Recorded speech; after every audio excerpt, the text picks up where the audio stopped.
Big Boss Malayalam season 7 രണ്ടാമത്തെ ആഴ്ചയിലെ ആദ്യ വിഷനം നടന്നിരിക്കുകയാണ്. Officially RJ Binsy Big Boss Malayalam season 7 വിട പറഞ്ഞിരിക്കുകയാണ്. അപ്പം നമ്മൾ കഴിഞ്ഞൊരു ലിസ്റ്റ് ഇട്ടിരുന്നു, ഈ ഒരാഴ്ച പുറത്തേക്ക് പോകാൻ സാധ്യതകൾ, ഓഡിയൻസിന്റെ ഒരു ട്രെൻഡും കാര്യങ്ങളും ഒക്കെ. അപ്പം അതിൽ ഏറ്റവും കുറവ് വോട്ടുണ്ടായിരുന്ന 2 പേരിൽ ഒരാൾ തന്നെയാണ് ബിൻസി. അപ്പം ബിൻസിയെ പറ്റി ഈ ഒരു സീസണിലേക്ക് നോക്കിക്കഴിഞ്ഞു കഴിഞ്ഞാൽ നമുക്ക് എല്ലാവർക്കും അറിയാം, അത്യാവശ്യം വോയിസ് ഉണ്ട്, ഗെയിമുകളെ പറ്റി അറിയാം, നന്നായി സംസാരിക്കാൻ അറിയാം, നന്നായി സ്ട്രോങ് ആയിട്ട് നിൽക്കുന്ന ഒരു കണ്ടസ്റ്റന്റ് കൂടിയായിരുന്നു. ബട്ട് വന്ന ഉടനെ തന്നെ ഒരു ഗ്യാങ്ങിനുള്ളിലേക്ക്, മെയിൻലി പറഞ്ഞു കഴിഞ്ഞു കഴിഞ്ഞാൽ അപ്പാനി ശരത്ത്, അക്ബർ ഖാൻ, അവരുടെ ആ ഒരു ഗ്യാങ്ങിന്റെ ഉള്ളിലേക്ക് പോയി വേറൊരു രീതിയിലേക്ക് കൺവേർട്ട് ആയി പോകുന്നതാണ് നമ്മൾ എല്ലാവരും കണ്ടത്.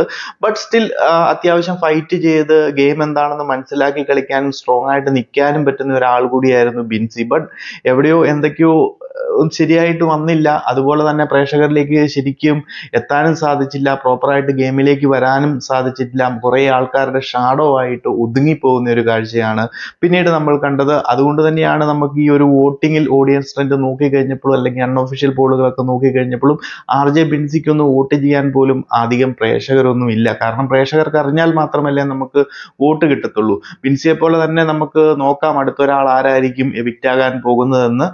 ഡബിൾ എവിക്ഷൻ കാണാനുള്ള നല്ല സാധ്യതകൾ കാണുന്നുണ്ട്. അതിനെപ്പറ്റി ഒന്നും കൂടുതൽ നമ്മളും ഡിസ്ക്ലോസ് ചെയ്യുന്നില്ല, എല്ലാം സസ്പെൻസ് ആയിട്ട് തന്നെ നിൽക്കട്ടെ. അപ്പോൾ വോട്ട് കുറവുള്ളവരുടെ ലിസ്റ്റും കാര്യങ്ങളും ഒക്കെ ഞാൻ പറഞ്ഞിരുന്നു.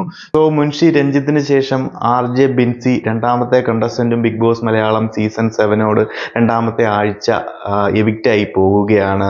വെയിറ്റ് ചെയ്യാം അടുത്തൊരു എവിക്ഷൻ ഉണ്ടോ ഇല്ലയോ എന്നൊക്കെ. അപ്പോൾ കൂടുതൽ അപ്ഡേറ്റുകളുമായി മറ്റൊരു വീഡിയോയിൽ കാണാം.